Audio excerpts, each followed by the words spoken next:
Welcome back, One Piece fans. Today we're diving into chapter 1133. Please Praise Me, a chapter that's nothing short of a masterpiece. After nearly 19 years in real time, Robin and Saul are finally reunited, and the payoff is as emotional as we could have hoped for. This chapter doesn't just give us heartwarming character moments, it's also packed with breathtaking world building as we explore the culture of Elbaf.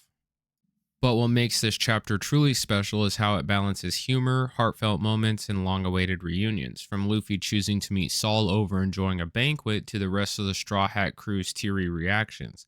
Every moment feels purposeful and layered. And let's not forget Zoro and Jinbei, whose stoic absence of emotion still speaks volumes. Whether you're here for the emotional impact, the stunning visuals, or deeper themes, this chapter has it all. So let's dive in and break it down moment by moment. Right at the beginning of the chapter, we see a subtle but deeply meaningful moment. Luffy prioritizing meeting Saul over joining the banquet. For someone like Luffy who enjoys food and celebrations, this decision speaks volumes about how much Saul means, not to just Robin, but to the entire crew. This moment reminds us of how Luffy values the emotional bonds within his crew above all else. When we later see him smiling at Robin and Saul's reunion, it's a reminder of the joy he takes in his crewmates' happiness and healing. This scene feels reminiscent of Ace's gratitude towards Luffy's crew and Shanks for protecting and supporting his kid brother. Just as Ace's love extended beyond himself, Luffy's decision reflects his instinctive care for his friend's well being. Moments like these show how One Piece masterfully ties its emotional threads across its vast narrative, reinforcing the bonds that make the Straw Hats more than just a pirate crew, they're family.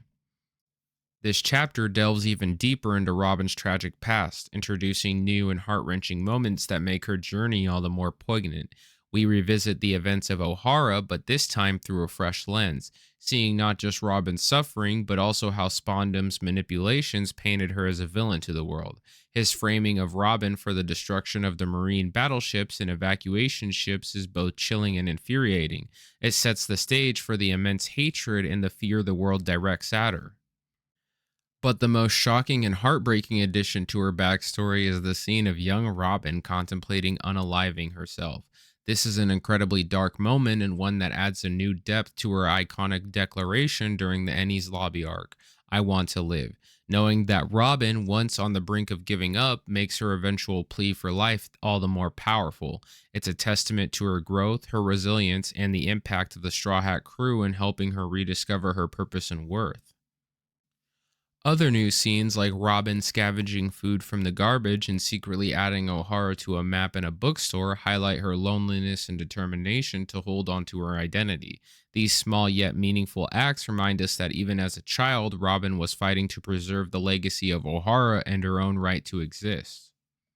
Back in the present, the Straw Hats arrive at Elbaf, and Oda wastes no time introducing us to the island's unique technology and culture. From the flying rowboats powered by island clouds to the concept of the mist ship, Elbaf feels alive and vibrant. The Straw Hats' awe mirrors our own as readers, especially with moments like Nami marveling at the massive spring that looks like an ocean.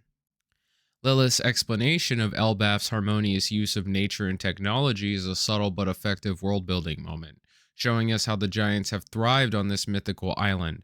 And let's not forget the new giant warrior pirates. Hadrudin formally introduces them as one of Luffy's subordinate crews, although Luffy hilariously refuses the title yet again. This moment reinforces the lasting impact of Luffy's actions in the world of the pirates. But it's worth noting that Luffy didn't defeat Big Mom.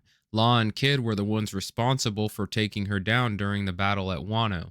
This creates an intriguing dynamic and opens the door for their return to the story, especially to see how the giants react to them. For Law, his intellect and connections to the Straw Hats might earn him respect among the Elbaf warriors.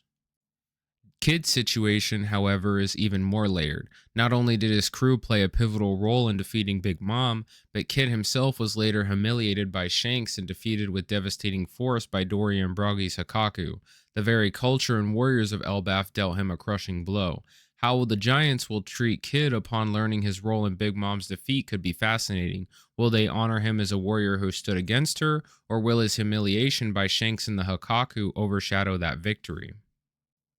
These unanswered questions hint at future storylines and potential encounters that could further explore the complex web of relationships and reputations among the pirates and giants. Oda continues to add layers of depth to the narrative, ensuring that every victory, defeat, and alliance has lasting consequences. But the heart of the chapter lies in Robin's reunion with Saul. After Gerd leads the crew to the Library of Owls, we're treated with one of the most emotional moments in the series. The sight of Saul lying on the beach only to roar at Robin playfully is a perfect callback to their first meeting. Saul's awkward attempt at breaking the ice feels so genuine, and it's not hard to smile along with Robin as she laughs at his antics.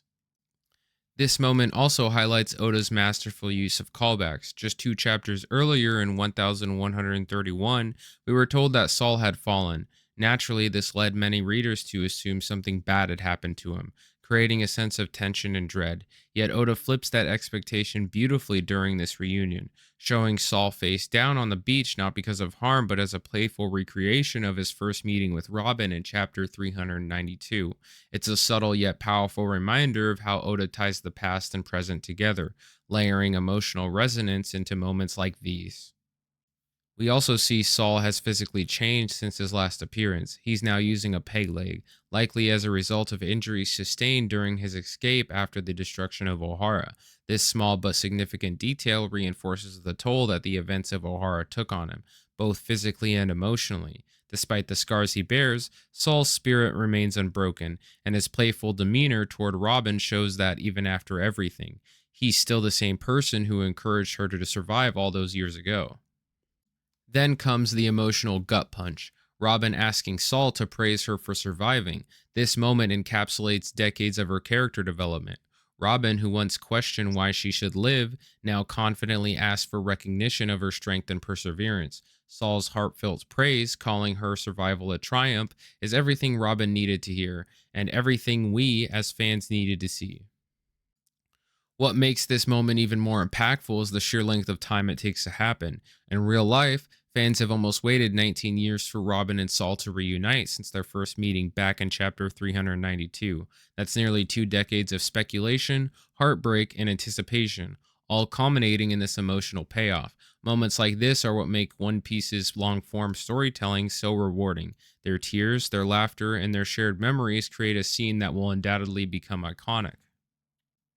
Interestingly, Oda chooses to show the emotional reactions of almost every Straw Hat member during this reunion, except Zoro and Jinbei. While the rest of the crew cries with hilarious, over the top faces, Zoro and Jinbei remain enigmas. I imagine Zoro's reaction looks something like this. This chapter is rich with themes of survival, recognition, and the importance of connection. Robin's journey has always been about finding a place where she belongs, and her reunion with Saul is a testament to how far she's come. The flashback panels juxtaposed with the present underscore her incredible resilience. Elbaf itself, with its vast library and emphasis on history, symbolizes the preservation of knowledge, a stark contrast to the destruction of O'Hara. Saul teaching the next generation of giants about history is a beautiful continuation of O'Hara's legacy, tying Robin's past to Elbaf's future. Beyond Robin's story, the chapter introduces broader narrative possibilities. Luffy's arrival in Elbaf might have unintended ripple effects for other major players, particularly Law and Kid.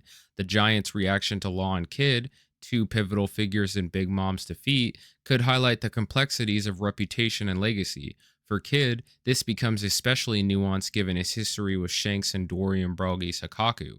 Will the Giants see him as a warrior deserving of respect, or will they judge him based on his humiliating defeat in Elbaf's domain? These elements remind us that One Piece is a story of interconnected legacies, where every victory and failure shapes not only the characters involved, but the broader world around them. Chapter 1133 is a shining example of how One Piece continues to captivate fans after all these years. Robin and Saul's reunion isn't just a payoff for nearly 2 decades of storytelling. It's a reminder of how Oda weaves emotional depth, humor, and layered world building into every chapter. The chapter also sets the stage for intriguing future developments, particularly in how the Giants might react to Law and Kid, the unsung heroes of Big Mom's downfall. For Kid, especially, the stakes are higher. His relationship with Elbaf could define his trajectory in the story. From Luffy prioritizing Robin's happiness to the Straw Hat's over the top reactions and even Zoro's imagined stoic face, this chapter perfectly balances emotional highs with the subtle hints of what's to come. What did you think of this chapter? Do you think Kid and Law will make a return to Elbaf? How will the Giants respond to their roles in Big Mom's defeat? Let me know in the comments below. If you enjoyed this analysis, don't forget to like, share, and subscribe for more deep dives into the world of One Piece. Thanks for watching, and as always, keep sailing forward.